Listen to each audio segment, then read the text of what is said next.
pengalaman pahit bagaimana beratnya ujian harta,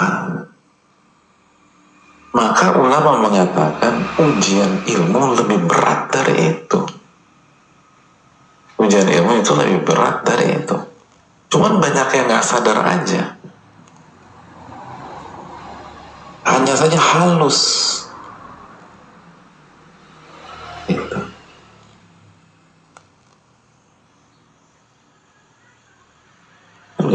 Dulu rajin ibadah pas nggak punya duit. Begitu punya duit beda lagi ceritanya.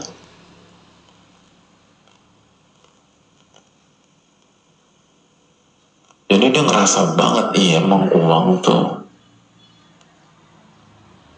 melalaikan misalnya itu. Dulu pas punya fulus lupa sama Allah. Begitu Allah bangkrutkan jadi ingat sama Allah. Akhirnya kesimpulannya tadi emang pas punya uang tuh berat lah Pak Ustadz. Nah itu kan kita udah ngerti tuh. Bukan udah ngerti, udah hakul yakin. Bukan yakin lagi. Udah hakul yakin. Apa bedanya yakin sama hakul yakin? Coba. Nah, kalau berani satu lawan satu lah hadirin. Jangan keroyokan gitu. Apa bedanya yakin sama hakul yakin?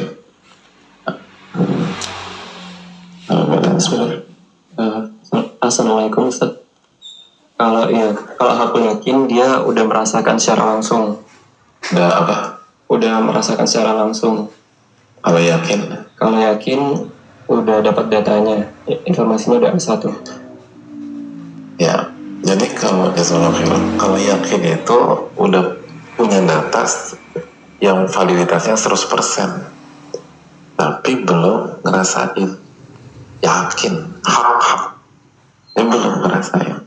Tapi kalau udah hakul yakin, udah ngalamin, gitu lah. Udah ngalamin, udah ngerasain. Dan banyak di antara kita udah ngerasain bagaimana beratnya ujian harta, gitu. Nah kalau kita sudah hakul yakin tentang ujian harta,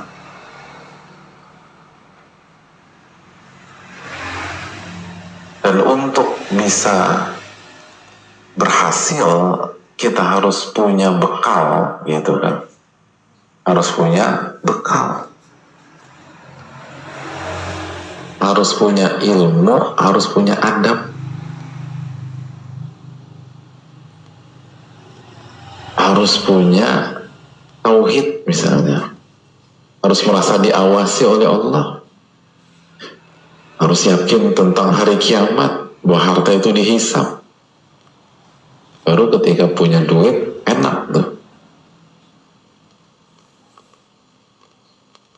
Harus yakin bahwa, harus punya keyakinan bahwa harta yang haram itu mempengaruhi kualitas ibadah dan semangat ibadah. Baru enak kita. Nah begitu juga, bahkan kalau hadirin sekalian sudah merasakan sendiri, udah hakul yakin nih tentang ujian harta, maka kata para ulama ujian ilmu lebih berat lagi, lebih berat. Dan kerangka berpikirnya sama. Kalau untuk selamat dari ujian harta, kita harus punya perangai-perangai tertentu, lalu prinsip-prinsip tertentu. Maka begitu juga untuk bisa sukses selamat dari ujian ilmu, kita harus punya prinsip-prinsip tertentu. Nah itu hadirin, itu. Nah itulah alasan kenapa kita belajar ini. Yang tahu prinsipnya kemarin nggak boleh ujub, gitu kan. Harus ikhlas, nggak boleh riya. Dan yang kita pelajari sekarang nggak boleh ngeremehin orang. Nah itu salah satu prinsip agar kita lulus ujian ilmu. Karena solusinya bukan ujiannya susah banget Pak Ustadz, aku mau resign aja lah dari dunia kajian. Nggak bisa. Sama ketika, saya mau tanya Adil, saya mau tanya dulu, ujian harta susah apa enggak? Susah. Ketika hadirin bilang ujian harta susah, apakah solusinya dengan meninggalkan harta? Enggak. Coba yang punya rencana meninggalkan harta angkat tangan. Enggak ada. Tetap susah banget ujian harta Pak Ustaz, tapi tetap begini-begini. Kalau ada yang mau bandir untuk dilepas, emang itu sarana. Solusinya bukan tinggalkan harta 100%. Makanya kata Nabi SAW, ni'mal malu soleh limri'in soleh. Sebaik-baik harta yang halal, yang soleh di tangan orang soleh. Penting itu. Terus gimana solusinya biar bisa selamat dari ujian harta? Kita harus punya prinsip. Nah itu kan biasa kan. Orang kalau nggak punya prinsip, pegang fulus besar, selesai dia hadirin. Nah sama. Orang kalau nggak punya prinsip, lalu dikasih ilmu, goncang hadirin. Bisa jadi ujub. Nah itu. Jadi sombong. Terus jadi ilmunya digunakan untuk ngerelain orang. Nah itu. Ria. Ilmunya digunakan untuk memancing pujian-pujian orang. Nah itu hadirin. Makanya biar itu tidak terjadi, kita harus belajar prinsip-prinsip. Nah itu. Itulah adab sebelum ilmu gitu. Biar ketika kita masuk dunia ilmu yang lebih dalam lagi, kita akan berhasil. Karena ujian ilmu ini berat hadirin. Ujian ilmu itu berat. Benar gak? Udah ngerasain belum? Dulu contohnya, siapa yang jomblo di sini? Langsung angkat. Belum disuruh angkat tangan. Tadi disuruh angkat tangan, gak ada yang angkat tangan. Sekarang tentang jomblo belum disuruh udah angkat tangan. Subhanallah. Itu saya sabar lah. Ini makanya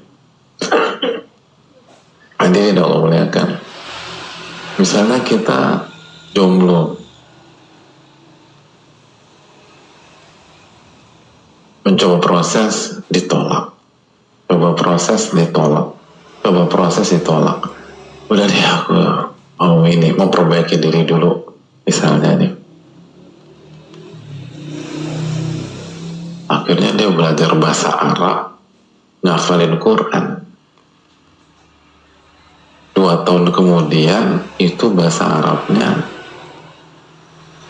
pasti hadirin itu.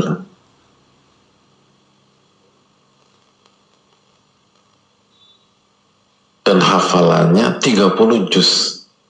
Nah, 30 juz mutqin. Ketika dia punya ilmu hafalan 30 juz, kira-kira yang sebelumnya nggak ngelirik dia, ngelirik nggak? Beda sekarang hadirin lah. Yang dulu nggak muji apa enggak? Muji hadirin. Nah ini kan ujian. Kalau kita nggak punya prinsip, bahaya.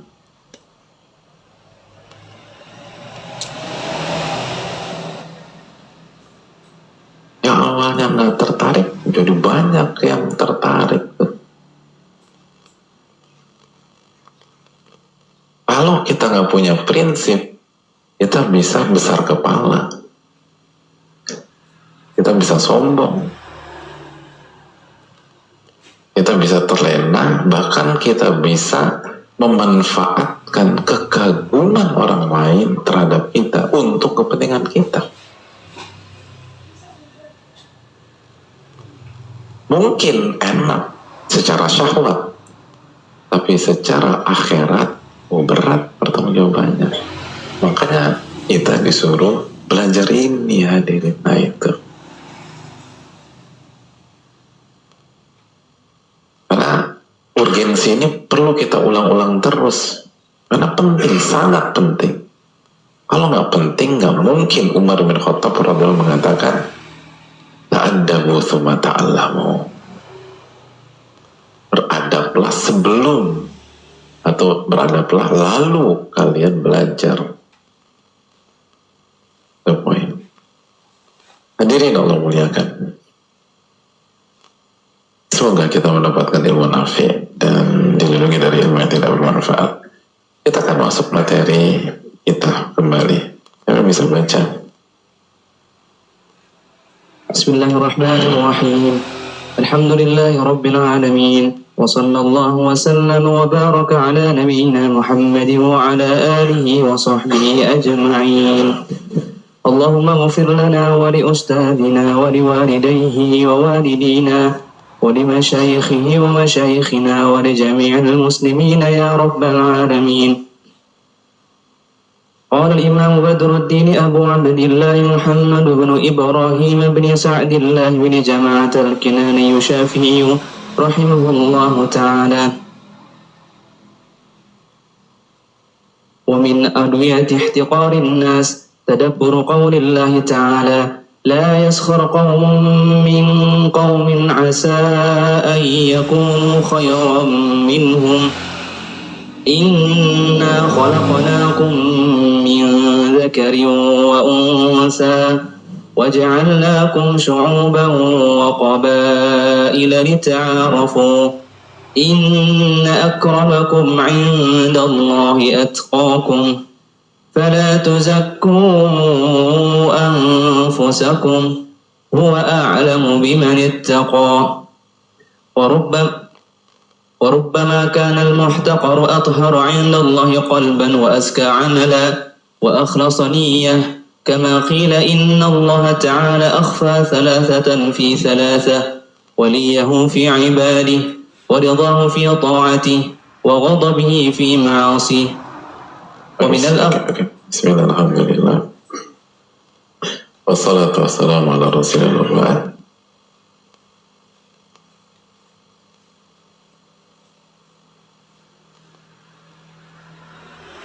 Hadirin yang memuliakan, kita akan lanjutkan pembahasan kita.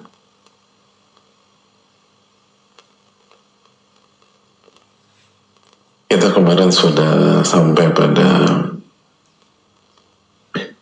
pembahasan dalil yang kedua dan ketiga dari apa yang dibawakan oleh penulis rahimahullah wa rahmatan wasi'ah.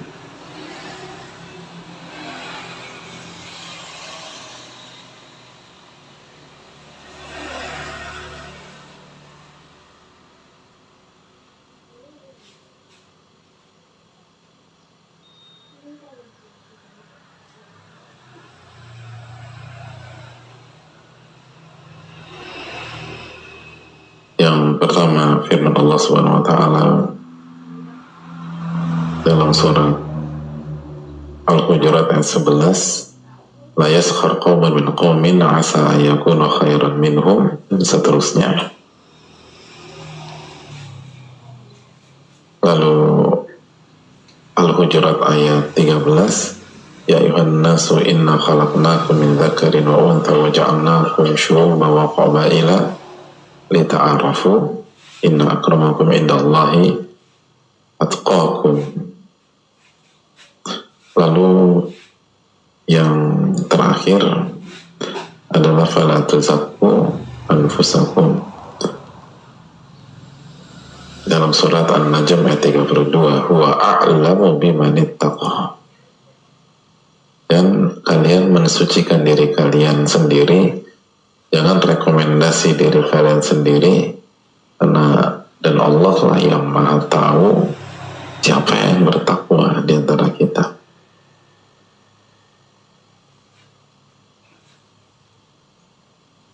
Makanya hadirin sekalian, ada prinsip di dunia para ulama kita,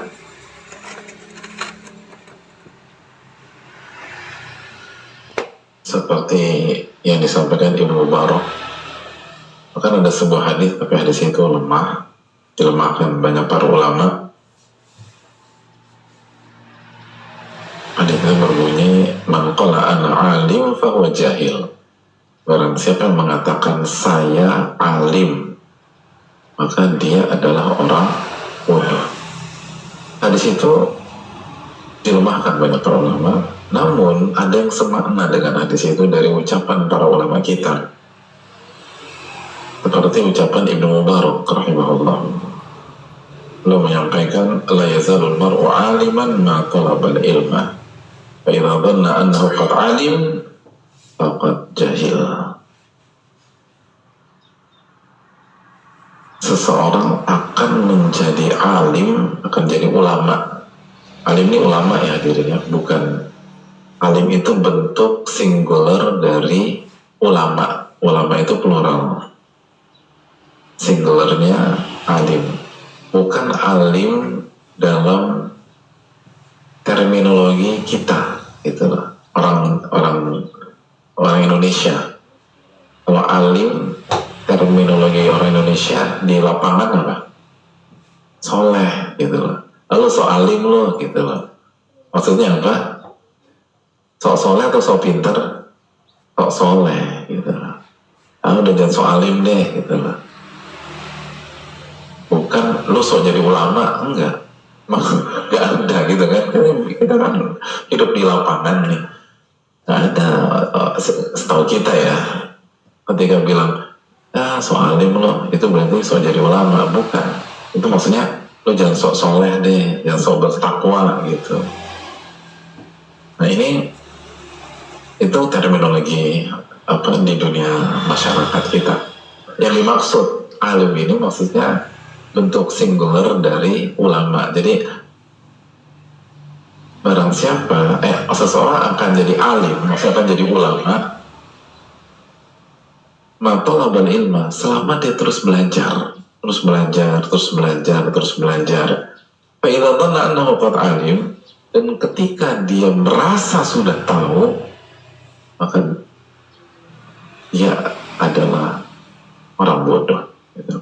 Pokok jahil, dia bodoh, itu hadirin. Jadi itu kembali memperkuat kita, dan bisa kita mengklaim. Justru kalau kita mengklaim, fala tuzakku anfusakum, janganlah kalian merekomendasi diri kalian sendiri, menganggap suci diri kalian sendiri. Justru Pak, itu menjadi bumerang bagi kita. Makanya Imam Malik mengatakan apa? Imam Malik mengatakan, coba saya sebutkan dan lihat wisdomnya ya. Imam Malik mengatakan, ma'aftaitu hatta syahida alaiya sab'una aliman annani mu'ahalun lidhalik. Aku tidak mau berfatwa, aku tidak mau apa itu menjawab pertanyaan tentang agama. Atau mungkin kalau melihat konteks yang lebih luas, aku nggak mau ngisi kajian gitu, lalu ada sesi tanya jawab dan seterusnya, sampai ada 70 ulama yang merekomendasikan diriku bahwa aku sudah layak untuk melakukan hal itu. Allahu Akbar. Itu standar Imam Malik. Jadi kalau sekarang repot juga hadirin itu. Tapi angka 70 itu bukan sebuah hal baku, tapi poinnya adalah para ulama itu dapat rekomendasi dari gurunya dan seterusnya, bukan dia yang merekomendasikan atau mensucikan dirinya sendiri gitu. Itulah dunia ilmu sebagai gambaran. Jadi paham ya hadirin. Oke, kita lanjutkan. Lalu penulis rahimahullah membawakan sebuah statement yang penting bagi kita. Rubbama kanal muhtaqaru atharu illallahi qalba. wa azka amala wa akhlasa niyatan rubbama bisa jadi betapa banyak orang-orang yang diremehkan. Jadi orang-orang yang diremehkan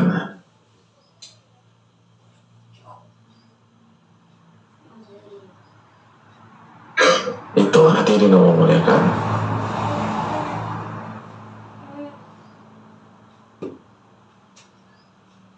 itu lebih bersih hatinya di sisi Allah dibanding yang meremehkan. Jadi ada banyak kasus yang diremehkan, yang direndahin, ternyata hatinya lebih bersih di sisi Allah.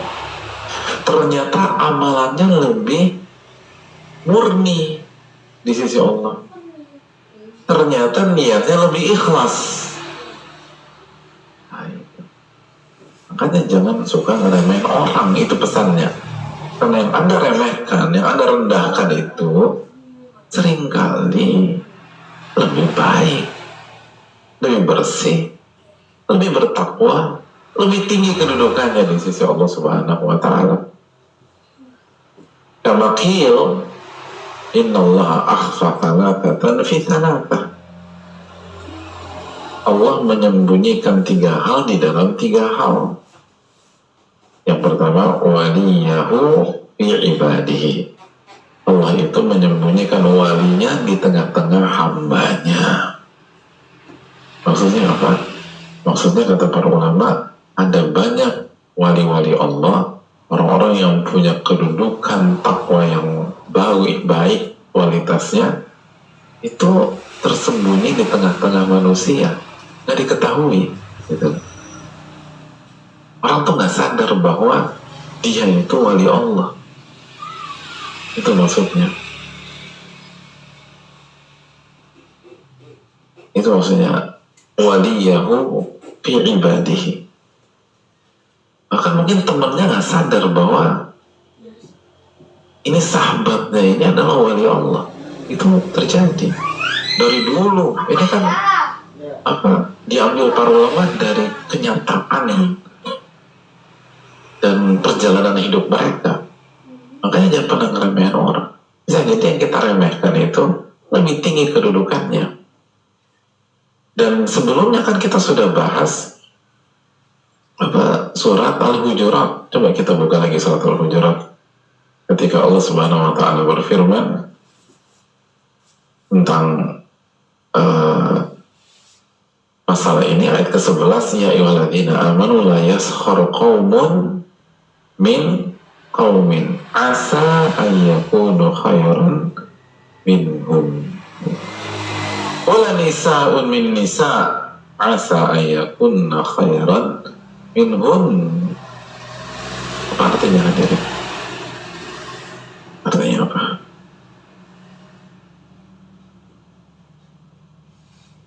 Udah baca belum artinya?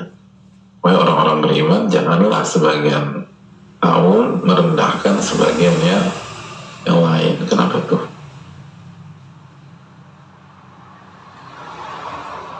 Karena bisa jadi, artinya gini, bisa jadi yang direndahkan itu lebih baik daripada yang merendahkan. Dan juga jangan sebagian perempuan merendahkan sebagian yang lain. Karena apa artinya? Boleh jadi ya. Oke, boleh jadi sebagian perempuan atau yang perempuan yang direndahkan itu lebih baik daripada yang merendahkan. Hadirin Allah muliakan. Nah, coba garis bawahi bisa jadi. Atau bisa jadi. Bisa jadi itu terjemahan dari kata apa? Asa. Coba lihat bahasa Arabnya. Lihat ayatnya lagi. Ya ayyuhalladzina amanu la yaskhar qaumun min qaumin asa ayyakunu khairan minhum. wala nisa'un min nisa asa ayakunna khairan minhunna. Nah, ini menarik. Ada sebuah keterangan tentang kata asa. Asa itu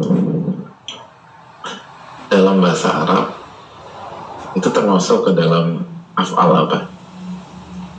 Pak yang belajar? Hah? Asalan? Khamsa, Masya Allah. Masya Allah, salah. Tapi nggak apa-apa, berarti beliau belajar sampai nyebut khamsanya, berarti lu belajar bahasa Arab gimana? 5, Masya Allah. Asa itu af'alul muqarabah. Af'alul muqarabah.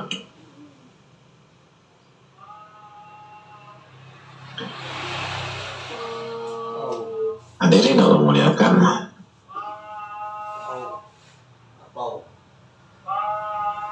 Jadi hadirin Allah muliakan. Kalau kita terjemahkan secara simpel, artinya ya bisa jadi gitu loh, misalnya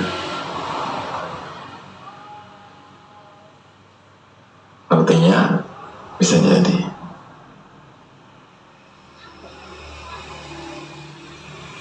Namun, nah ini ada namunnya nih, jika hadirin menemukan kata asa di dalam Al-Quran,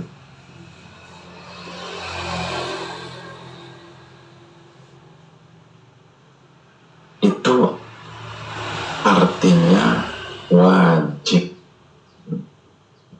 atau hakun, kecuali kata Imam Al-Qurtubi di dalam surat At-Tahrim ayat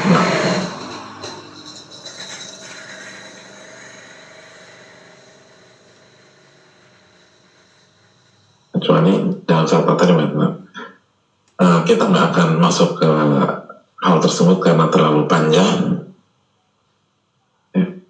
Ayat 5, mohon maaf, ayat 5. Ayat 5. Ya. Kata Imam Tabari, wa'asa minallahi haqqun. Asa, kalau Allah yang berfirman, maka hak, pasti. Itu kan. Kata Imam Qurtubi, saya baca redaksinya, asa minallahi wajibatun fi jami'il Qur'an illa. Asa dari Allah, artinya kalau Allah berfirman, itu artinya wajib di seluruh Al-Quran, di seluruh Al-Quran, kecuali firman Allah Subhanahu Wa Taala, asa rabbuhu in talaqakunna ayyubadilahu azwajan min khairan min kunna, dan seterusnya. Yaitu surat At-Tahrim ayat 5.